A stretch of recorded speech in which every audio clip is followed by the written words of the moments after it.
Hello, everybody, and welcome to Tuesday's edition of Big Blue Kickoff Live, presented by Cadillac, the official luxury vehicle of the New York Football Giants. I am John Schmelk, in for Madeline Burke. Howard Cross with me. Howard, I haven't hosted one of these with you in a while, and to do it off of a win, I got to tell you, I'm pretty excited. It's pretty exciting indeed. I mean, we got everything going for us. We got Tommy DeVito, Tommy Cutlass, we got like so many names for Tommy Agent, Tommy Mom, Tommy Dad, Tommy Senior, Tommy Pets, Tommy everything right now. Tommy's a cult hero right now, and it's pretty cool. No, it's fun. And look, it was a game last night that is, not how you kind of draw it up on the blackboard before the game starts. Just really back and forth. Weird things happen. Turnovers on both sides. The Giants at one point had 145 rushing yards, and Saquon Barkley had 20. If I would have told you before the game the Giants had 140 rushing yards in the third quarter and Saquon had 20, you'd have told me I was nuts. What did Saquon Barkley get hurt in the game? Nope. It's just that Wanda Robinson had a 30-yard run. Tommy DeVito had a 30-yard run. He was scrambling all over the place. But the Giants run for 200 yards in the game.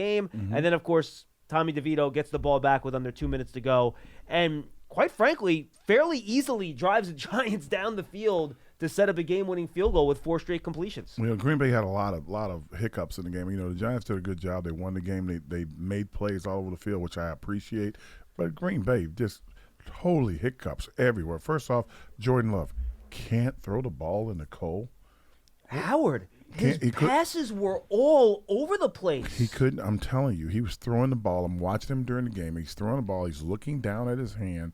He knows there's something going on. I don't know if he had a blister or what. He plays in Green Bay. I hope he can throw in the cold. Otherwise, he might have a problem down the road. I'm just saying. He might have a problem down the road. Because I was watching him, I had never seen that many slipped, balls going everywhere. That's problem number one. Howard, guys, and by the way, I don't mean to interrupt you, but guys are open.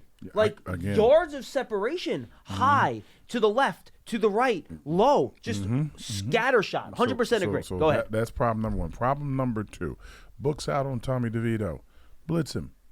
Why don't they blitz the entire game? They rushed 4 on almost every play. And when you rush 4, you have 5 guys blocking floor. They're going to be able to slow them down. And Saquon and the tight enders are chipping. And the other part, too, their pressure rate was actually pretty good because early in the game they ran a lot of the stunts and twists and they got in there. But as you well know, Howard, when you run stunts and twists, what happens? Gaps. It leaves gaps in your defensive line. And I think what previous teams were doing, they weren't spying DeVito per se, but they did have a second-level defender waiting there. So if DeVito ran through the line, that guy would just step up and hit him. The Packers had guys 10 and 12 yards down the field. No idea what they were doing. We're actually totally on the same page on those two. Agree. What's number 3? Number 3, I thought, besides those two things the Packers doing, they were making some uncommon mistakes as well as the Giants. In the special teams game, they made mistakes. It didn't cost them, but they made mistakes. The turnovers, the Giants left 2 or 3 picks on the field. Banks dropped the one, right? That hit him right in the arms. And if Flott turns around instead of running into the guy, he catches the ball and runs down the field. That was another awful throw by Jordan. I'm like, I don't understand what's happening. All I could think of is that Green Bay went into this game thinking, hey, look, they don't win at night. And the Giants are solar power. They'll never win a night game. They're playing poorly. The offensive line is not doing well. And they're coming off 2 big wins against the Chiefs and Lions. Yeah, and they don't play, and historically haven't played well coming off a bye. So nothing was in the Giants' favor. And we haven't lost in December. That's all that was going on. 16-0 under LaFleur in December for the Packers. So is the stat Howard's referring to. And all of a sudden, it's like, oh my God, what is going on? And that's they kind of got caught with their pants down. They literally got caught with their pants down. I'm like, interesting. This could go bad for them.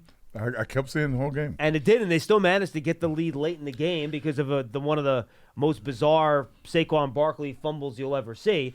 For Giant fans that are one of 3. What in his career you're talking about. He does not fumble the ball. No. You go back, Howard, you remember this because me and you had a couple laughs about it not at the time. We cried at the time. We laughed later. But you remember the Eli Manning play against the Eagles. That's what I said on the sideline. I said, this is somebody. I said, don't put this on the air. But this is the old Eli Manning he fumble. Scrambled left against the Eagles. He kind of stumbles, falls down. Nobody touches him. The ball hits the ground, and it pops up. I think Eli actually did that twice in his career. But I definitely remember the one against Philly. The thought was that, that maybe Saquon was basically trying to give himself up. I'm like, nope. He was stumbling. I'm like, well, did he tackle him long enough for him to stumble? Nope. See, now I do stumbling. think, and now look, I think the officials made the right call on the play. I think it was a fumble. But I do think that contact 5 or 6 yards earlier is ultimately what did cause him to fall down. No. But the problem is that he did gather himself after he got hit, so it was the right call to call it a He tried fumble. to make one more move. No, you think that's what it was? He was tried to cut? He was trying to make one more like little juke, and that's what got him. That because his feet weren't really at full speed, and he tried to gather himself, and his gait was different, and he fell down. And I'll tell you what, and it's a shame because he ran the hell out of the ball on that final drive. He got more than half his rushing yards on that 3 straight runs. He got, I think, almost 50 of his 80-something rushing yards on that one drive. He put a move on Owens, their safety, I think 36, in the hole. You know, you talk about running plays, you have a free runner. You block everybody else, and then the running back has to take care of the free runner. Well, guess what?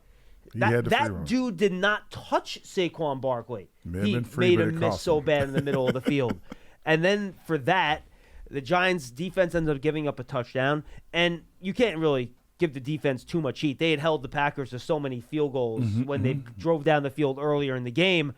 And then the big stop with the 2-point conversion, by the way, which I don't think enough people are talking about, because if they don't get that stop in the 2-point conversion, if the Giants kick a field goal on the final drive, we're in overtime. Yep.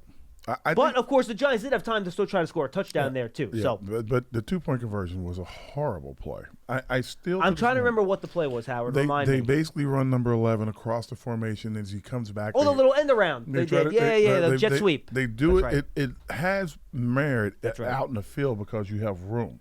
And it had worked previous in the game, but not in the condensed red zone area. But when you have everybody down like within 4 yards of the ball. We talked about, was it the first or second year of the Joe Judge regime when the Giants kept trying end the rounds in the red zone? I remember we had that conversation on the air during the games a lot. You can't do that. Run the ball forward. Like, you get the big back. Like, okay, see if you can get by the guys.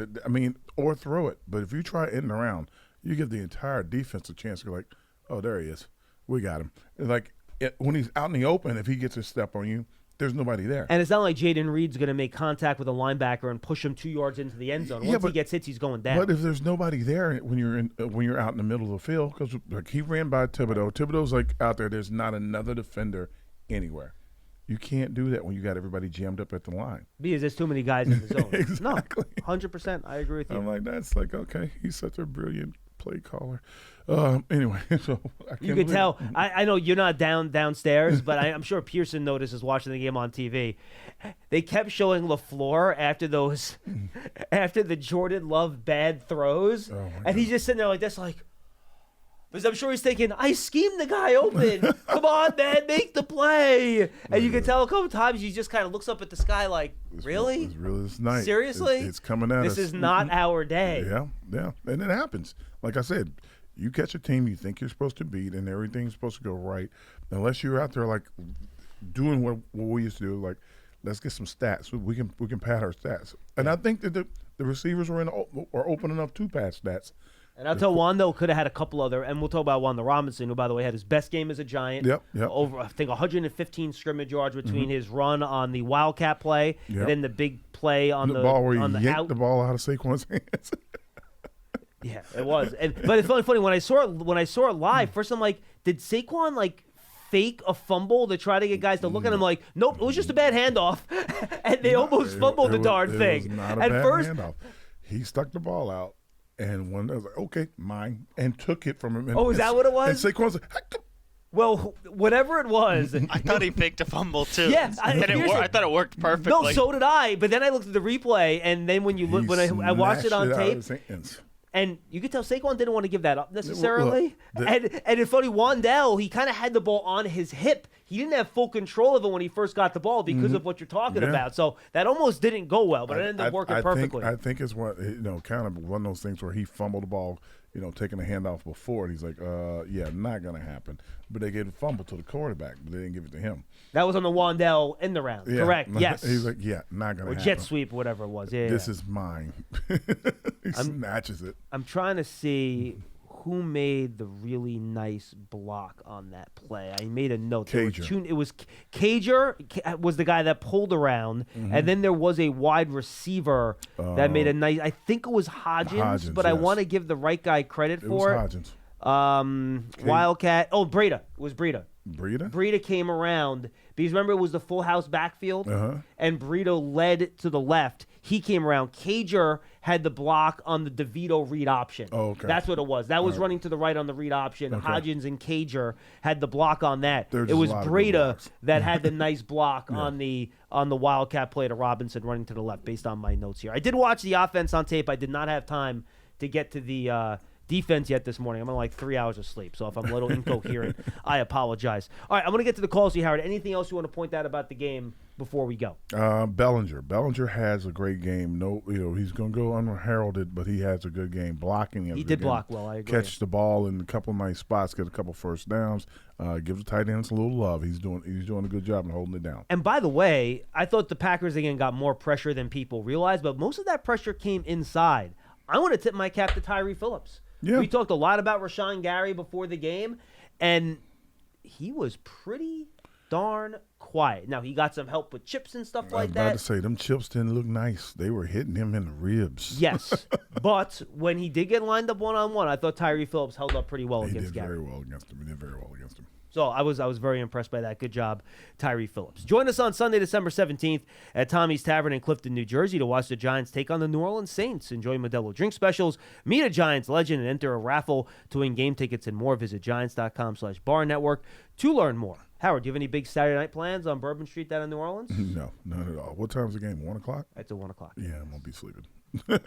You and Dottino hitting the town together? Sleep. Partying hard? Sleep. I need sleep.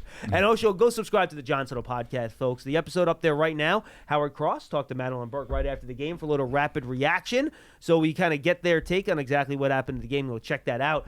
We'll have other interviews this week. We do national reporters. We do analysts. We're trying to get Jonathan Vilma this week from Fox, who's doing the game on Sunday. So check out all that and more. And Vilma, obviously, former Saint, so he'll have some good Saint insight, too, on that game. So go check out the Giants Huddle podcast, favorite podcast platform, Giants.com/podcast. And if you're on Apple Podcasts, leave a 5-star positive review for Giants Huddle, for Big Blue Kickoff Live, all of our podcasts. Make sure you check it out. And I believe it is up Pearson, the latest episode of the Giants Hangout podcast with Russ Lance and my man Howard right here. Yep. They talk about the game yesterday. So go check that out. Go subscribe to the Giants Hangout podcast. Went to bed at 2. Got up and got there. 201-939-4513. Let's go to the phones and say what's up to Steve Vinny in Florida. He will lead us off today. Vinny, what's going on? Hey, guys. How you doing? We're good. Very good, Vinny.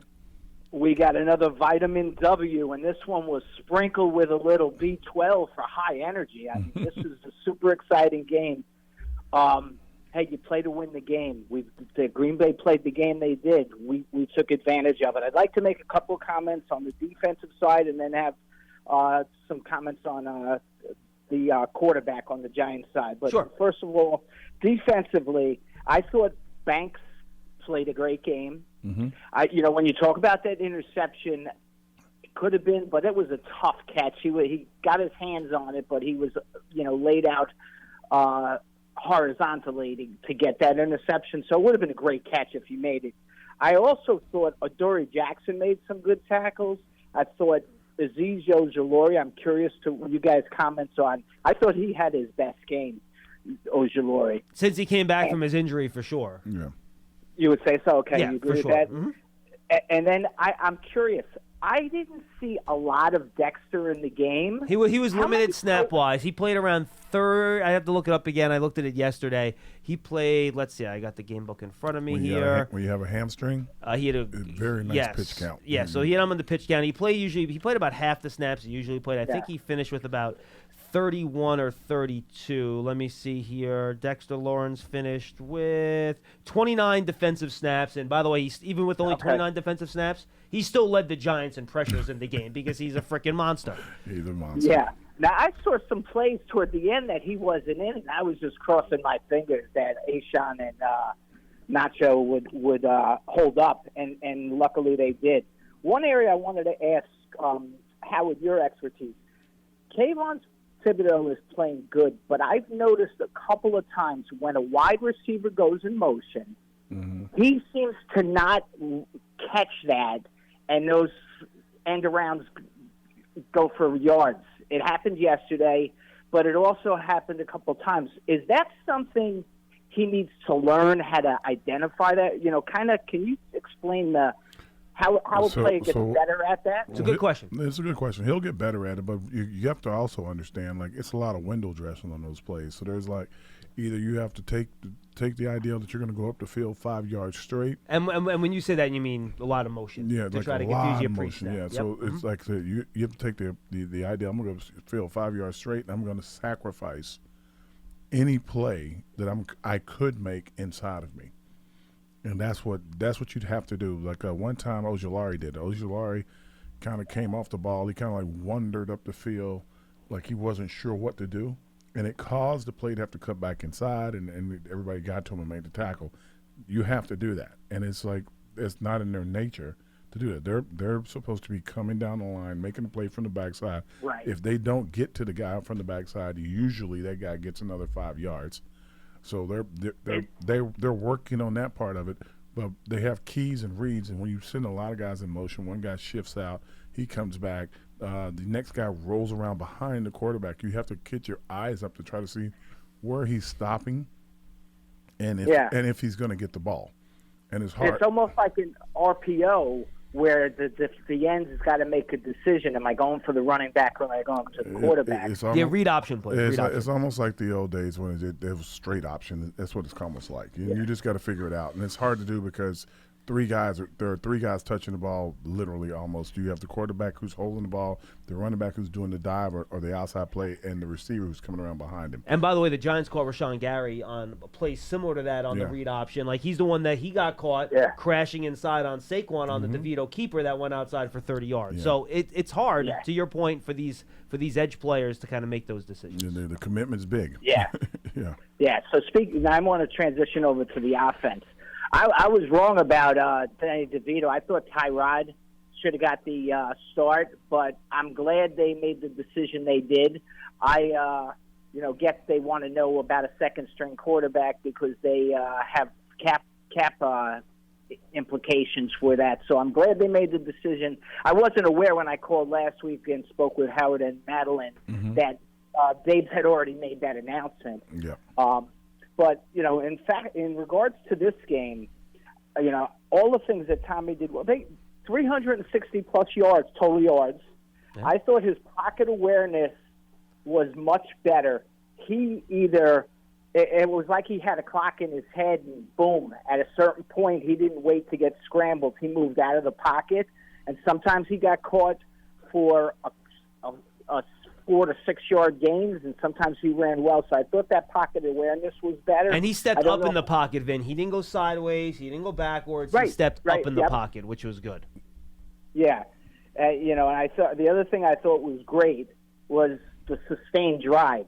He had a 10-play, 75-yarder. That was the first time we've seen that. And also on the 2-minute drill, he ran a great 2-minute offense. I mean, he got the job done. I remember rookie quarterbacks, it's not as easy to get up to the line and run that. They had two 75-yard drives for a touchdown, Vin, and they had 2 drives that went over 55 yards. So those are 4 long, sustained drives, which is something they had not done really since that Washington game. And again, Green Bay was the reason why they're doing that. And I don't want to take anything away from the Giants' offense, but Green Bay not blitzing, running twists on the inside and leaving big gaps. It was almost like they were like, I dare him to beat us. He's not going to beat us. And he did. Well, we're a jet 24 seconds away from being tied for the playoffs right now. So when you think about how disastrous this year started out, it ain't bad. Dave's has done a great job in getting this team focused. And you know what? For a bad year, which you guys predicted with the Cowboys and 49ers, we still got a couple tough games to go, but I think we got an opportunity to look and not be so concerned about drafting a high quarterback, but let's draft some more quality players. We got 3 within the top 50 right now, and we got our 3rd round pick next year. Let's build our missing ingredients. And last thing I wanted to say is, did you ever think that Tommy Cutlets was going to bail out Saquon from a fumble from being the GOAT? Love Vinny, you guys. Thank you. Yeah. Appreciate the call. We're living in weird times, Vin. We're living in weird times. I don't know what to say besides that. Hey, look, It's like, great. It's like fun. I said, when you watch the game, be aware of what you're looking at. You're looking at a team that's not blitzing when everybody else blitzed. Everybody's blitzing, and he will not go through another game, I don't think, where guys like, okay, And our guys are going to beat your guys up front. No, you're not. We're going to chip. And We're the gonna Saints have- like the pressure, too. Yeah, so he's going to have a lot to look at this coming week. So it's going to be a little bit different, but hey, who knows? Maybe he pulls off another great win like that. And I appreciate the idea that he has enough confidence. He wants to stand in the pocket. He wants to do it. Like I said, someone was saying before, oh, he didn't get sacked. I'm like, it doesn't matter if he gets sacked. As long as he's not turning it over, you have a chance. And once again, Zero turnovers. 0 turnovers for Tommy D. All right, let's go to James in Georgia. James, you're up next. Hey, what's up, guys? Can What's you hear up? me? Loud and clear, James. What do you got? I'm not how y'all been. We're good. I have a couple things. I got a dog last week, a brand new puppy. Guess what I named him? No. DeVito, Cutlets. Tommy. No. Actually, I thought I was going to get it straight off. Barkley is his name. All right, that's pretty good. All right, I like that. I like that. that. That's pretty good. I like that. I was going to name him Saquon, but then I was like, Barkley, and my wife was like, yeah, Barkley's better. I have a good one for you, James. How about Pearson? Yeah. That's terrible. So, I mean, we are just I'm on a high right now. Great win. This whole, Tommy Cutlets, Tommy touchdown. It's wild. It's like wilder than insanity. It's past insanity at this point. I mean, when you got his dad in the stand sitting next to Chris Moltisanti or whoever that was, sitting next to the wise guys in the game, I'm like, our culture right now is like a movie. This is like a Goodfellas movie. You know what I mean? So funny. Starring the New York Giants defense. You know what I mean? That's awesome. We gotta get a good nickname for Banks too, because Hey Island, like the island thing of it all, is kind of maybe like you lock in the bank vault or something. Because my boy is balling. That's like y'all was saying. I'm not quite sure we're at Banks Island or Bank Vault level yet, but he's certainly getting there. Money in the bank, so I call him. Yeah.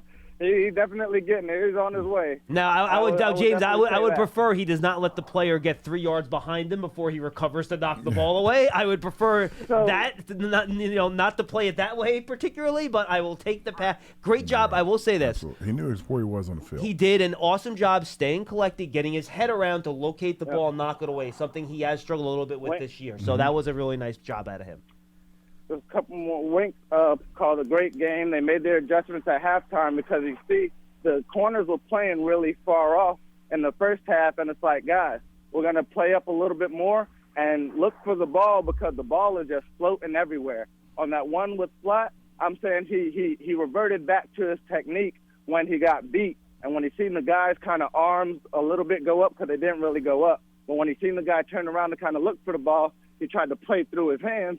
And the ball's 4 yards behind you, Yeah, what So Flott needed to do what Banks did on his play and get his head around and locate the ball in the air. Right. He panicked. Yep. Yeah, he panicked, exactly. Yep. Yeah, he panicked, and like I said, he reverted back to his training where you see the guy's hands go through their hands, but the ball is already sick, James, I'm not sure that's reverting to training. I think that's, oh no, I'm getting beat. I better get it. Oh, no, I'm going to run into him. I think that's what it was. Right, yeah. But overall, it was a good game. We're still alive, you know what I mean? Let's keep the gravy train running. I guess I'm going to finish walking Barkley here today, but y'all have a good day. Let's go Giants. That's all I got. Have a good one. Good job, Barkley. I like that. Barkley, I like that. That's a good name for a dog. It is. You start trading him though. You start calling him Barkley. You might think you're trying to get him to bark, which I don't think you want. We don't want that. No, exactly. That's what I'm saying. All right, let's go to Steve in Staten Island. Maybe he's next on Big Blue Kickoff Live. Hey, Steve. Hey, good morning, John. Good morning, Howard. How are you guys? What's up? Very good. All right.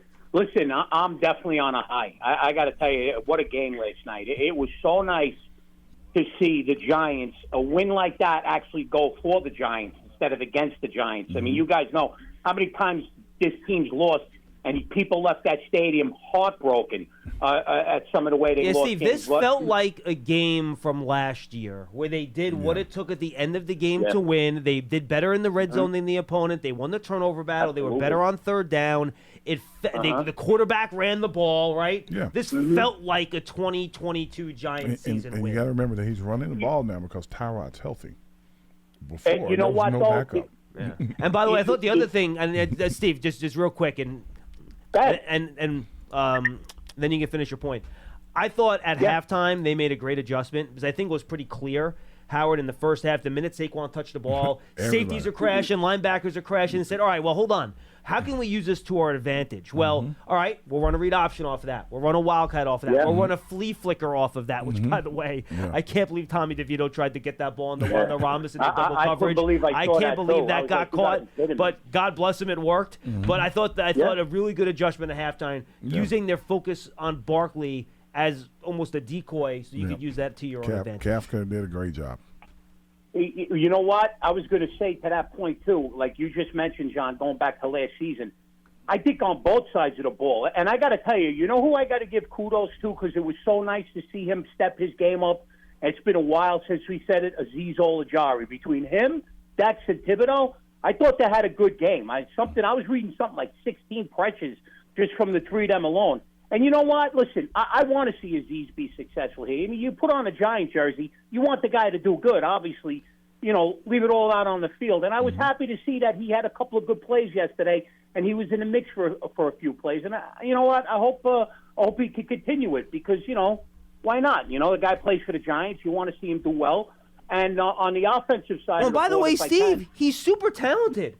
I mean, Azeez Ojulari with his bend and get off and everything like that, if he could ever stay healthy, he has the talent to be a good player. That was the problem with him, John, the injuries. That's always been his problem. It's not a problem, guys. When you draft a player that's injured with a bad knee, he's always going to have a bad knee. His knee's not going to miraculously get better. He's had muscle pulls. Again, when you're compensating for that knee, it's hard. I'm telling you. I hear what you're saying. Running is important to the game. A little bit.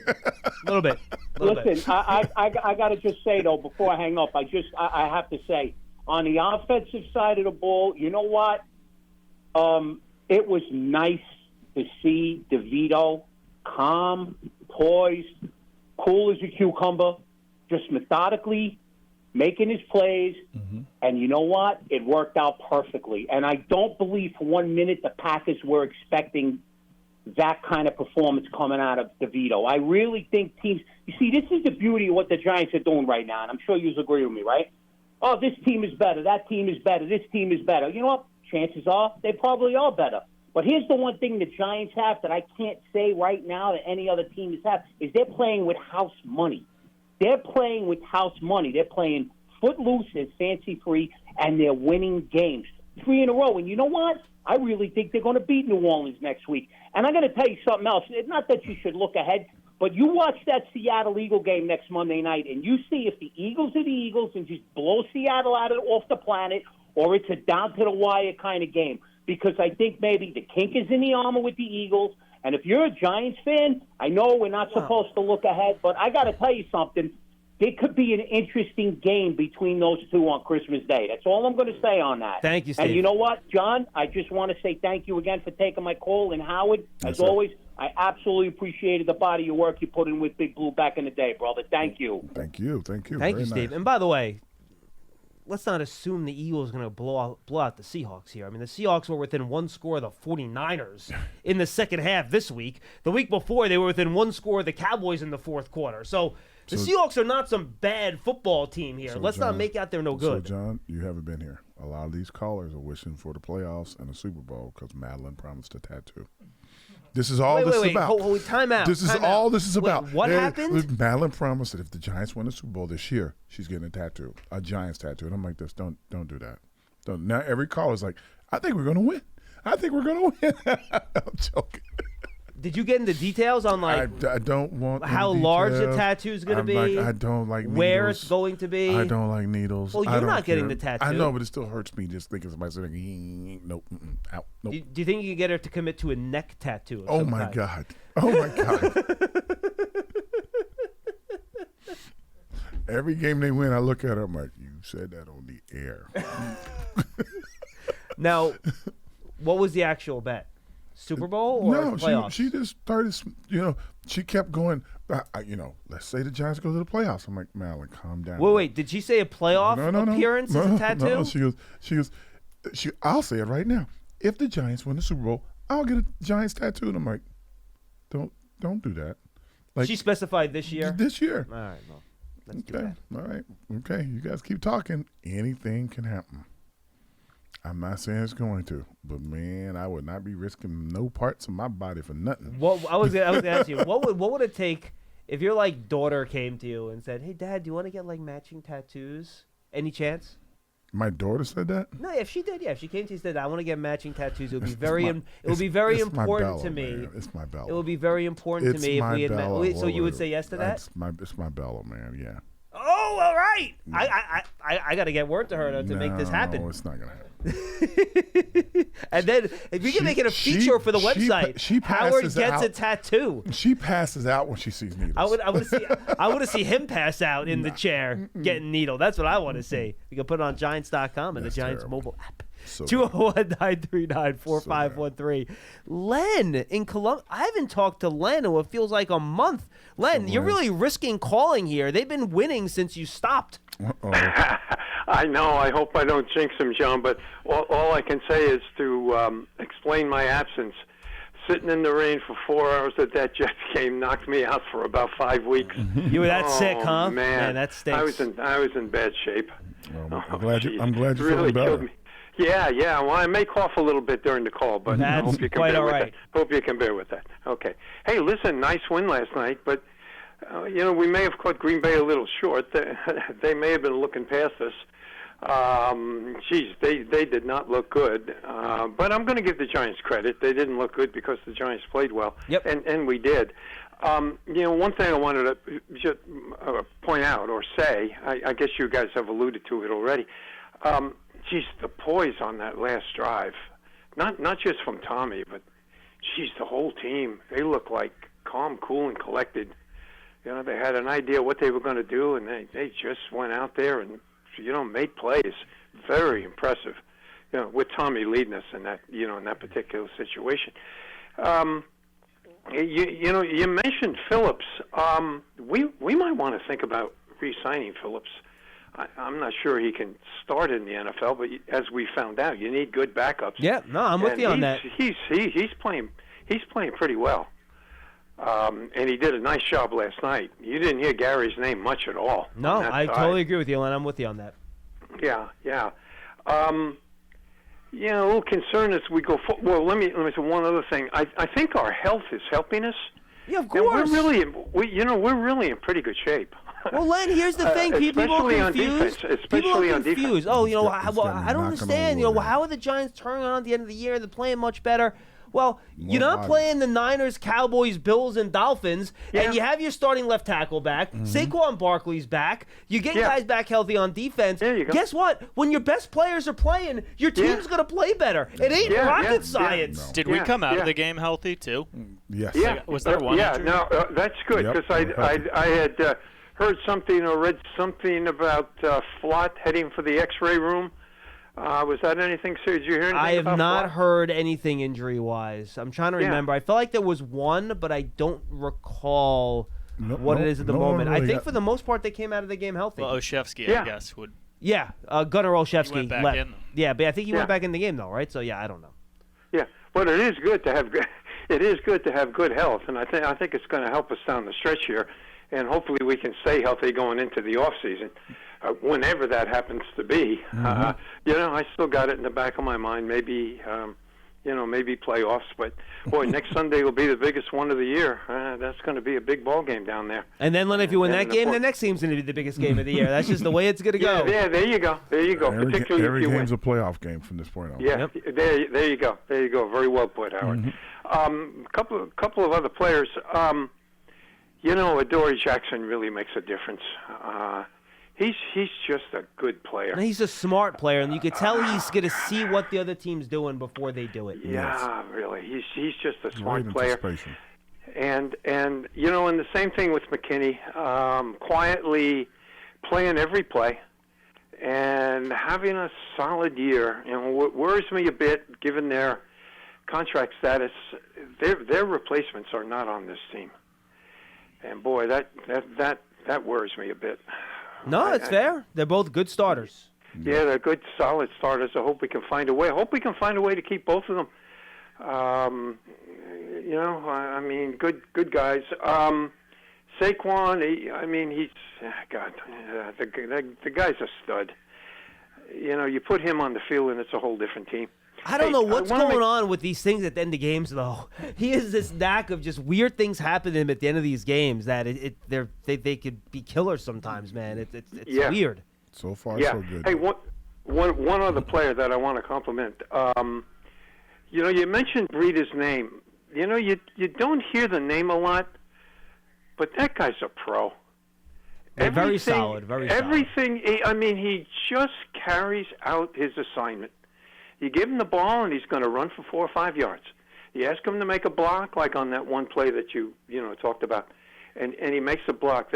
He's just a solid professional football player. I hope we can find a way. We need a backup running back next year. And, we're going to sign Barkley. We're going to sign Barkley. But I hope we can bring a guy like Breida back. I know he's getting up there in age, but I just like the way he approaches the game when he gets on the field. The word professional comes to mind. Hey, again, great win. Thanks for taking my call. I'm going to call more often now. Hey, I didn't cough once. How about that, John? Very well done, Len. See, this means you're on your way to healing. Winning heals all wounds. yeah, there you go. Hey, guys, thanks for taking my call. Let's go, Giants. Thank you, Len. And another regular that we haven't heard from in quite a while, so much so, I got accused of screening his calls out and not allowing him on the air. Who is it? It's Charlie in Portland, Maine. Oh, my goodness. Charlie, what's up, buddy? How are you? Charlie, it's good to talk to you. Hey, I'm good. Hey, you did not let me on the air there, John. No, What? I'm just kidding. I'm about to say, what? By the way, Charlie, is there any truth to the rumor that you were the guy in the black fedora with Tommy DeVito's parents in the stands? So bad. That is so bad. Hey, look, guys. Shout out to Len. I hope you feel better, man. Appreciate you. Mm-hmm. Look, Howard, let me put this game in perspective. The Green Bay Packers gave us this game, all right? 3 turnovers. The guy muffs a punt. Instead of just falling on the ball, he tries to pick it up and run when the whole, it's stupid stuff like that. The offensive coordinator keeps, doing the wide receiver run over to the sideline, and every time he gets stuffed, and he does it again on the stupid 2-point play. Oh my God! Why do you sound angry about it, Charlie? Why do you sound upset about it? You didn't want him to win? No, because we need a quarterback. We need to get a quarterback in the draft. You can't go with Daniel Jones with 2 neck injuries, an ACL, and he's had concussion. And that's the guy you're going to go with? Come on, man. Charlie, I was Charlie. asked this question real quick, Howard. I was asked this question on my hit with our Syracuse affiliate earlier today. And they basically asked the question, what do you tell the Giant fans that worry about the draft pick and all that stuff? And this was my answer. It was very simple. If the Giants went in, they lost out, they finished with 3 wins. You know what that means? That means you lose confidence in your coaching staff because you don't win any games. It means you're losing confidence in your players because you can't win any games. And it shows how much further you actually have to go. So the trade-off, Charlie, do you want to win more games? But, wait a second, maybe our team and the talent on the team is better than what we thought off the first half of the year. The coaching staff has shown that year one, it was not a fluke, and they really are good coaches. They can figure out a way to win football games. Would you rather have that or go into next year with 3 wins, looking like you have to blow the whole thing up with maybe you have a chance to draft a quarterback? I think, Charlie, also that you have to keep in mind, I know that everybody's like the quarterback this, the quarterback that, whichever quarterback's playing and everything. The reason why the season was so horrible in the beginning, they didn't block our soul. And if they don't – Howard, that's not true. Really? You know what the grades were on this offensive line stop yelling on this at me. last game? Charlie, take No, a deep I'm breath. telling you, Howard, you don't know what you're talking about. Charlie. The offensive line was god-awful this game. It was DeVito no, had Charlie. a It wasn't. 48% It wasn't. pressure rate. It wasn't. game. It was. If you- It if you wasn't. raise your Got. voice, It wasn't great, Charlie. It was not good. I agree. Charlie. People are overrating the fact that there were no sacks. Charlie. The offensive Yeah, line gave up please. plenty of Please. pressure, So, but it was Charlie. not as bad as it was It was early in the because year. of DeVito was able to get the hell out of there. That's why. No, You remember, Charlie, John, that you did wasn't an it, interview Charlie. with DeVito. You did an interview with DeVito. What did he say? I got to improve on. Not I taking gotta stop sacks. taking Yep, sacks. He did say that. Yep, And what did he absolutely. do? He didn't He take did sacks. that. That's true. This guy is a smart player. He's got the it factor. And Howard, the highest grade offensive lineman, was Thomas at 60%. That's how bad our offensive so let's line do, is. so hold on, don't- 60%. I just don't know hold where on. you got that Ju- number just from. hold on. Don't do I this. just look up the PPF grade for this last Charlie, game. Charlie, I'm gonna do this to you again one more time. All right, go ahead. Daniel Jones got sacked more than anybody in the league for the first few games, and the only reason he wasn't leading the league in sacks because he got hurt. Then you brought in Tyrod. And you said Howell got sacked a bajillion times too. So But yes. then you brought Tyrod in, and Tyrod got sacked a bajillion times, and then Tyrod got hurt. Then Daniel came back, and unfortunately for him, he hurt his knee. God bless him. I hope he gets really better and everything. But now you got Tommy in. What happens to Tommy in the beginning? They blitz him. What happens when he gets blitzed? He gets sacked. In this particular game, they didn't blitz almost at all. And if by them not blitzing, gave them a chance to throw the ball and run. And they ran crazy twists, leaving the middle of the field open, and he just ran. So we're not discrediting that the offensive line was playing bad or whatever. But like I said, what I said earlier a few weeks ago, all I want to do is see a little more improvement amongst everybody on the field, and they're showing improvement everywhere. And that's what you got to have. If they won 7 games this season, we thought that would be a huge accomplishment for them with the talent that they had and the teams they were going to be playing. They're going to be, quote unquote, all trying to make it to the playoffs and even into the Super Bowl. And Charlie, Tommy DeVito only threw for 158 yards. Let's not make out that I he know. threw for I know. 3 bills here or anything I know. like that. You know what I mean? I know. No, I understand that. But Daniel Jones only had a 48% pressure rate in one game this year, and that was the Dallas game. Tommy DeVito had a 48%, and he had about, I don't know, how many sacks did he take in that game, Daniel Jones? All I'm saying is the quarterback makes a difference, a big difference, because this guy has pocket presence, this guy has smarts, this Charlie, guy can move, Tommy, this guy Charlie, can throw the ball. hold on for 1 second. Before Yeah, this go. game, Tommy DeVito had been sacked at a higher rate than Daniel Jones had earlier in the year. You realize that, right? Right. I realize that, and guess what? What did he tell you, John? He said, I'm not going to take any sacks, or I'm going to improve. And guess what? Yes, Charlie, He it's did. one game. Let me ask you this, Daniel Charlie. Jones How many times did Daniel Daniel Jones get? has How had many 5 times? years How many to times did improve, Daniel Jones and he get hasn't. sacked? How many times did Daniel Jones get sacked by the Cardinals in Week 2? Oh, please don't bring up that one stupid game. Well, you're Honest to bringing up God. one stupid game too, No, Charlie. when let's you bring talk up about San one Francisco. game to Let's bring up the Dallas game. Let's Yes. bring up all those games. San Francisco and Dallas are 2 of the best defenses in football. They're Oh, for literally God's 2 of the sake. 5 best defenses in football, Charlie. Look, That's a fact. You don't stick with a guy who's got 2 neck injuries. He has an ACL. Charlie, that's a and he's separate injured 4 out conversation. of 5 years. I'm not. That's not what I'm arguing with you about. I'm not. Look, Okay, if what are you you arguing with me about then? if you want to go draft a quarterback, that's fine. I understand with the injuries and stuff. If you have that many concerns about the injuries and you don't think he's going to be able to stay healthy, I understand No, that he's argument. not. I get it. I'm not saying I 100% agree with you, but I understand the argument. There's validity behind it if you don't think he's going to stay healthy. I get that, but let's not downplay the horrid circumstances around Daniel earlier in the year Oh, that please. forced him We've to been- play we've so been playing poorly. that violin for 5 years. Stop it. Put the violin down. He's not very good. Okay. Period. We need a quarterback. So for America or whoever's listening to this, and I want Charlie to know this, Charlie is not the brightest light on the tree because Thank you, Charlie. Appreciate the whatever call, buddy. quarterback that's playing is going to get crushed if you can't block for him. And they're going to have to figure it out, basically. Every game. I said this for the first part of the year. I said the Giants had 4 flat tires in the beginning of the season. And if they didn't get some tires healthy on their offensive line, they would not have any success. And they've had the same group of starters now for 4 straight games. And Do you they- know how many times they had the same group of starters the first 8 games of the season? Not Zero. And they're coming together just a little bit at a time, and they're looking a little bit better. Circumstances permitting. I mean, again, Green Bay Packers are a good team, and they just had a bad game. Yep, And that's a good way to put it. They're a good will- team that played poorly. Yeah, so I don't expect every team to play poorly. I want Tommy to go out and have, success every week. I want him to win every game, but I'm also realistic. Teams that are going to blitz, it's going to be harder. It's going to be harder to stop the blitz. If you put 4 guys out there, you think your 4 guys are going to beat our 6 guys that are blocking you? Sometimes 7 guys blocking. Yeah, you're not gonna get there, believe it or not.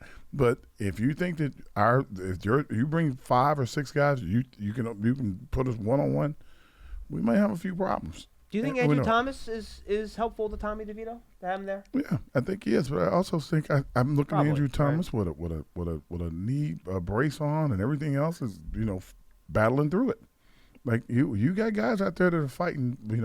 The only guy that's not out there right now is Neil, and he's limping around still. So it's man, they got to have guys up front. I was excited to have Charlie call back. But he's still on the same subject. Yeah, I thought it'd change. I mean, he's at like a month away. You want me to start screening his call? No, I don't. I love Charlie, you know that. But No, I thought maybe he had like DeVito for the topic of the call. I thought he was going to be so excited about Yeah, DeVito and me everything. too. Nope. Fellow Paisan and all that stuff. No, he can't do it. He can't help Nothing. himself. He can't help himself. No, he can't. And basically he said he's rooting for the team to lose. Yes. It's okay. It is what it is. I get it. It's okay. Joe in Pennsylvania. Hi, Joe. How are you, buddy? Hi, guys. No, you got to look and think back. Our center was gone. The both tackles were gone. You know what I mean? Joe, it was, against the Bills, only 3 of the 9 offensive linemen that started the season on the roster were healthy. 3 of 9. Yeah, I mean it Guys was Pearl Harbor on Daniel or whoever was back there. Guys Even when Tyrod, because they knocked them both out. Now Yeah. now the offensive line's getting back together and calming down a little. Now Tyrod had 4 ribs broken. 4 ribs. Right. Two displaced. Oh my God. I do believe, I have worried about Daniel too, his health. I look at it this way. If there's a good quarterback there and we like him and we're in a position to get him, get him. The only thing I'd have a question about if there's a tackle there with him that we like too, Or a wide receiver. I mean, I'm still. Or a wide receiver, right. Yeah. Right, I mean, and the good thing about this draft, Joe, looking ahead, this is a great tackle class and it's a great wide receiver class. So you're going to have options. Right. Now, I just want to get a big, sturdy wide receiver. I curse Tennessee every time I think about how they let A.J. Brown go to the Eagles. I hope Something they tells lose me every one of their games. Why did they do that? And you're not the only one. Trust me, every Tennessee Titan fan is also cursing the Titans for how they let A.J. Brown walk out of that building. You ain't the only one. I mean, he's the to me was the best receiver in the game with his size and ability. No, he's good.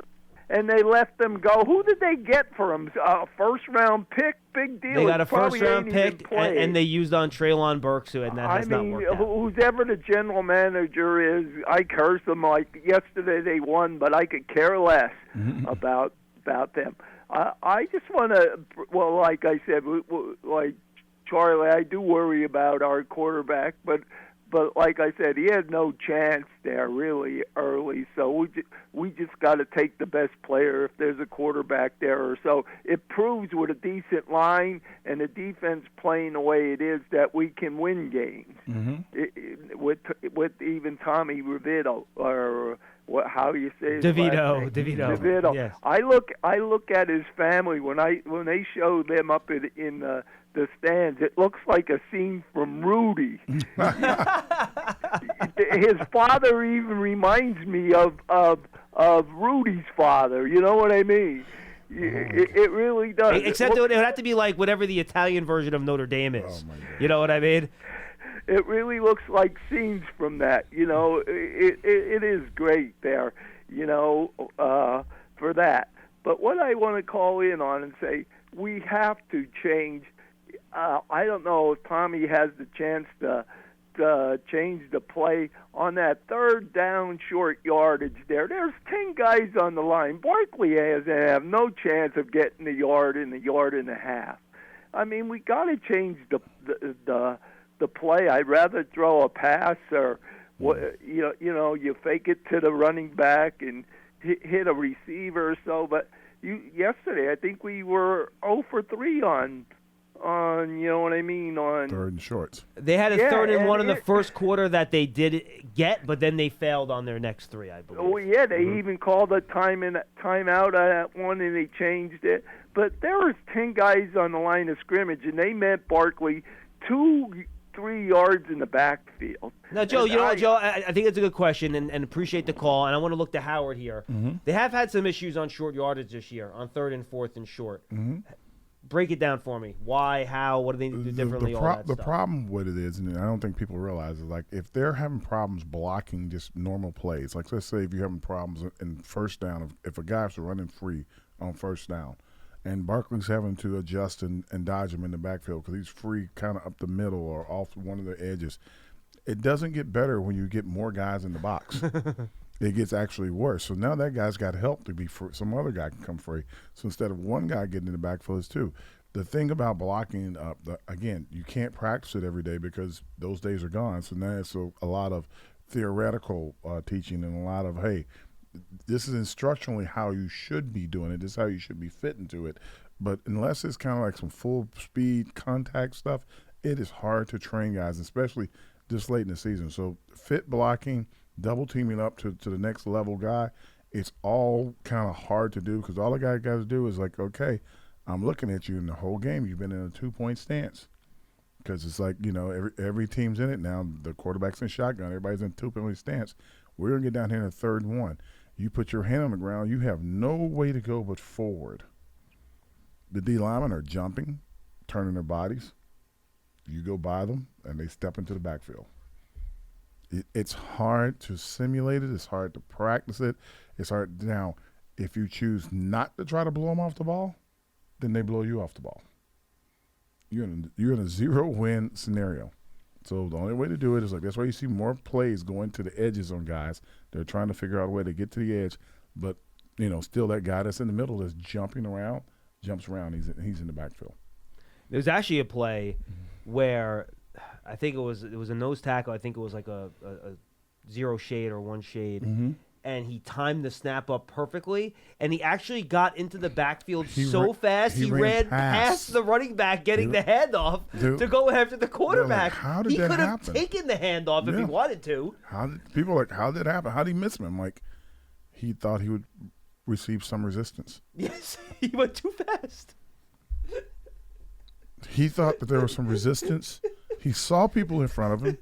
I've never seen that before. I watched it on tape this morning. I was laughing. He's like, I am not that fast. He got back there. He's like, holy, I'm in the backfield. It was like their big, 330-pound nose tackle. And those are the guys that are free on pass plays sometimes, and you just have to avoid them, and it's hard to do.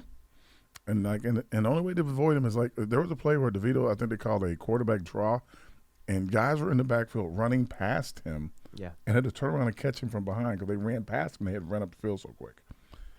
That's going to be something that the Giants are going to be looking at very seriously in this draft to try to figure out, okay, and free agency, how are we going to find guys? And that's why DeVito is a blessing and a curse at the same time.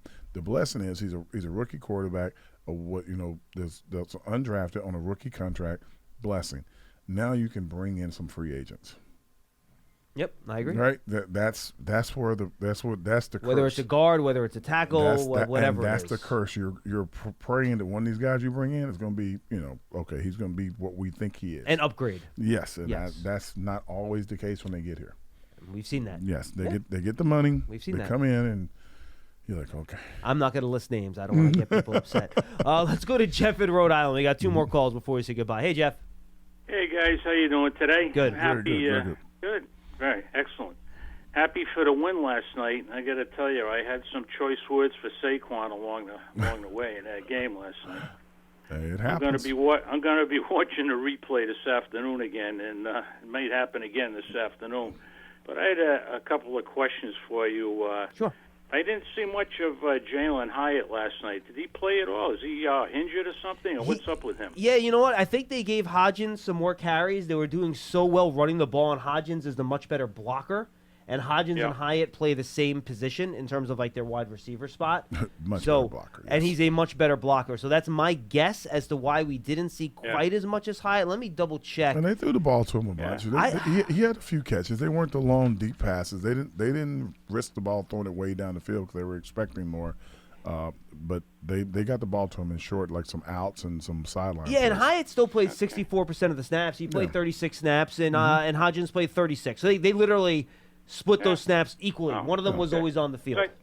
I must have missed his catches or something. I don't know. He wasn't targeted a ton. I think he only had like 3 or 4 targets in the game, and it wasn't a lot of the deep stuff. Yeah, and he had two or three catches. Yep. Okay. Regarding Tommy, a lot of times last night, quite a few times, 2 catches on 3 targets. Tommy was came out of the pocket, was running. I didn't know if they were designed, RPOs, many of those, or if he was just, running to save his life, getting out of the pocket. He had, if I remember right, and I don't have this written down, so Howard, correct me if I'm wrong, he had the 1 quarterback draw that you referenced, and I believe he had 2 read option plays, one for 12 yards when he got hit pretty hard actually by the safety, and then he had the long run. So I think he had 3 design runs, and I think he had the other 7 or 8. What did he have? 10 or 11 carries in the game? Yeah, so he had 10. So I think the other 7 were scrambles. Yeah, there were scrambles. Okay. Again, they were like twisting and stuff and leaving a big gap in the middle so he could actually run. Then I think even one guy took a shot at him, which was really weird, and the refs didn't throw the flag. So, very interesting. Yeah, you almost always see that flag thrown when the hit is up high, the way it was. And I will say this again, and I've said this on the show before, so I'm being consistent. I have a lot of sympathy for these defensive players where they're going to make a tackle, the quarterback slides late, and there's really not much they can do. But that is a call that you see extremely consistently in the league. That call was not made, but should have been made. And the reason why the kid hit him was because earlier in the game when he slid, he took down the linebacker he slid into. What do you mean he took him down? I missed that. He slid right under him. Oh, when he took out his legs. Oh, okay, I got you. One other quick one, John. I know you watch the coaches' tapes and whatnot. When Tommy does have time to throw, is he scanning the field, or is he just kind of looking for his number one option out there? Can you tell by watching the tapes? I think that is something I think he needs to get a little bit better at. He does not necessarily get through all his reads. A lot of the times the first one is there, then he starts moving around. I think one of the focuses talking to some of the coaches this week was if that first read isn't there, even if you don't go in order, you don't go from 1 to 2 to 3 to check down, just go. Right. If that first option's not there, just get to the check down quicker. You know what I mean? And just get the pass out. So, look, and that's not a surprise. He's a young quarterback. He's an undrafted free agent. That's something that's going to improve with time. And you see that with a lot of, rookie quarterbacks. And again, and just remember, he doesn't want to turn the ball over. That's all he's focused on personally. It's like, I got to protect the ball at all costs. So that's why it's not coming out when he's not sure where the second guy is. He's like, he'll take a look. If he's not there, he doesn't get to the check down sometimes till way late, and it's because he's scrambling outside, looking downfield, still trying to see if his other guy's open. And Brian Dable has talked about it. They actually are very happy with the way he's seeing things. Brian Dable said when he gets to the sideline and they ask him, like even in the middle of the game, well, why'd you make the decision? What did you see? What he describes is often then what the photographs on the sidelines actually show. So that's probably one of the reasons, Howard, to your point, he hasn't put the ball into danger. He knows what he sees. Yeah. So if he's looking for a receiver and it's not there, he's able to see that. That's why he's not throwing the ball to the defense, right? Yeah. The question is, can he then quickly get to option 2 and option 3? From 1 to 2 to 3, does he know where they're going to be? Correct. And I think he's capable of doing it. If you can see it the way he's seeing it, that's something he should get better at. Yeah. You just have to get more reps at it. Thank you, Jeff. Always good to talk to you, man. Guys. Yep. Yeah, long time no speak, man. Always good to talk to you, Jeff. So I think one of the things is like I saw Coach talk to him, like I think on the Hodgins touchdown. Now I don't know who was the open guy before that, but he's like you're scrambling and we get the ball out, and that's a great play by you, but make sure that you see whoever. And I couldn't hear what he was saying, so I didn't even look at the tape. I looked at it today. I'm going to see if I have any notes on that play. Let's see, Hodgins. I've written down nice throw on the run. It was a good clean pocket, and DeVito ran out of the clean pocket. Yeah. But I didn't notice anyone else wide open on the play. Okay. But I think he could have hung in that pocket a little bit longer before bailing to the right. Yeah. At least according to the notes from watching the tape today. So that makes sense then based on what Coach was saying to him. All right, we'll wrap it up with Phil in North Carolina. Phil, what's going on? Hey, guys. Good to talk to you. Thanks for the show. Yes, sir. Before I get to my main point, just a comment on one of the calls yesterday, the fourth down call where I thought, was it Banks that stopped him? And they ruled it a first down because the Packer receiver extended, and I thought it was really super clear. They overturned the original call that he was short of the first down. I thought it was really clear on the replay that was the correct call because he reached when he was out of bounds. Yeah, Phil, I agree with you. I don't think it was – look, he did reach the ball out across the marker. The question that matters is did he do it before the ball crossed the white sideline, right? Because you have to extend it when the ball's in bounds. Yeah. And I agree with you. I don't think it was super clear that he did. I said that to the game to Banks and Bob, and they said, no, it goes through infinity. I said, I think he started the ball in the white, then he reached forward. Yeah, no. In order for that to count, you have to extend the ball in the field of play, not over the white line. Well, that's where it was to me. The ball had crossed the white, then he reached forward with it to get to the thing. They're like, no, it doesn't matter. I'm like, kind of has to matter. No, it does.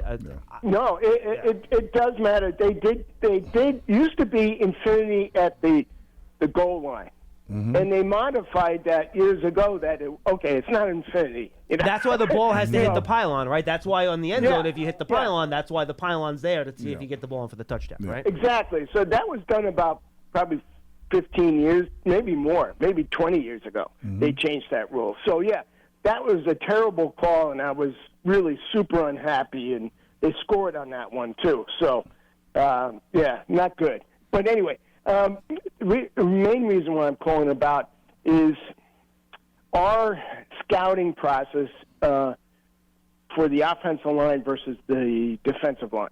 Like, we've done, knocking on wood, we've done really well with tackles over the years, drafting tackles. Look how many of our old tackles are still in the league. We got Linville Joseph.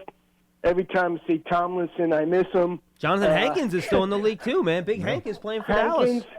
Yeah, and I was an advocate at the time when it was either Tomlinson or Leo, and I like Leo, but I was an advocate to let Leo go and keep Tomlinson, just mainly because I didn't think the difference was that great.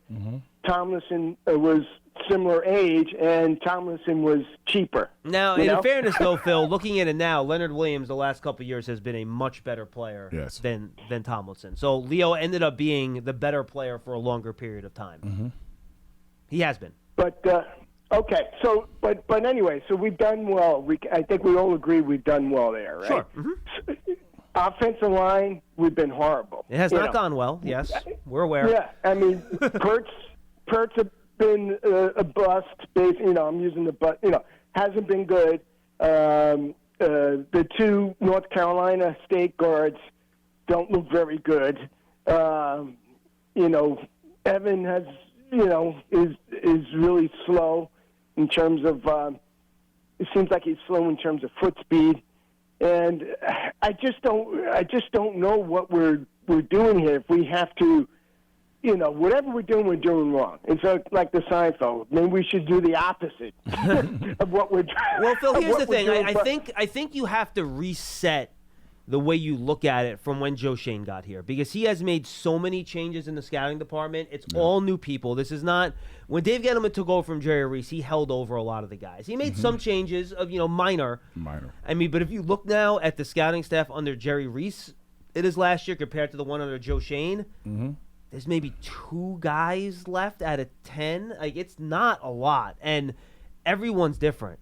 So I think you have to reset and start from when Joe Shane came in, first of all. So you look at the 3 linemen they've selected, 4 actually with John Michael Schmitz, right? You have Schmitz, Neal, McKeithen, Azudu. Obviously, McKeithen had the torn ACL in his rookie year, so that's a problem. Yep. Josh Azudu got hurt now this year. He's out for the year. Yep. Evan Neal dealt with a knee injury last year, ankle injuries this year. That's been a problem. Now, have they played the way you wanted to play? Have they gone out there and showed we're going to be good NFL starters? No. I think you are encouraged by what John Michael Schmitz has done this year. Yes, you are. But I just don't think you can go back prior to Shane to really judge that process. I think also. And thanks, Phil. We got to run. We're way past here. Yeah, I think also that you got to remember the thing you said. Guys are hurt. All of them are hurt. So if they're healthy, you can actually judge them. But them being hurt, and again, the best ability is availability. But being hurt does not really work. I think Thomas was hurt his first 2 years, and then all of a sudden he's an all-pro. Yeah, he had player. the foot and ankle issues his first 2 years. Yeah. So we'll see.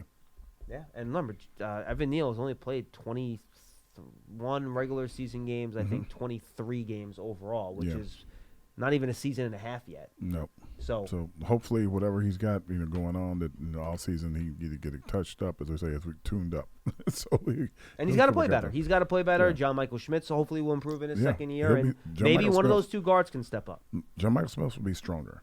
He needs to get stronger too. He'll be a lot stronger going into his next year. He does. And he had a couple on that long Barkley, or was it the next to last Barkley run? One of those long Barkley runs. He got to the second level, had a nice block on one of the linebackers on that final drive. So, absolutely. But yeah, I agree. I think him getting stronger in the weight room at center, as more teams play some of those big nose tackle types as they try to stop the run, kind of copy what the Giants are doing with Dexter. To be quite honest with you, he's and playing in front of Dexter and practicing in front of Dexter is going to make him stronger too. 100%. Howard, good stuff. This was fun, man. All right, brother. Been good to see you. For Howard Cross, I'm John Schmelk. Thanks for joining us on Big Blue Kickoff Live, presented by Cadillac, the official luxury vehicle of the New York Football Giants. We'll see you tomorrow at 12:30 for another episode.